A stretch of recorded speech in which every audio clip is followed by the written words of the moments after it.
بسم اللہ الرحمن الرحیم۔ دوزخ سے بچانے والا عمل۔ رسول اللہ صلی اللہ علیہ وسلم نے فرمایا، اللہ تعالیٰ کے خوف اور ڈر سے رونے والا شخص جہنم میں نہیں جا سکتا جب تک کہ دودھ تھن میں واپس نہ پہنچ جائے، اور اللہ کی راہ کا گرد و غبار اور جہنم کا دھواں دونوں اکٹھا نہیں ہو سکتے۔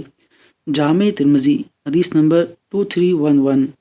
حدیث نمبر 2، رسول اللہ صلی اللہ علیہ وسلم نے فرمایا، جو شخص لوگوں کو ناراض کر کے اللہ کو راضی رکھے، اللہ تعالیٰ اس سے راضی ہو جاتے ہیں، اور جو شخص اللہ تعالیٰ کو ناراض کر کے لوگوں کی رضا کا طالب ہو، اللہ تعالیٰ بھی اس سے ناراض ہو جاتے ہیں اور لوگوں کو بھی اس سے ناراض کر دیتے ہیں۔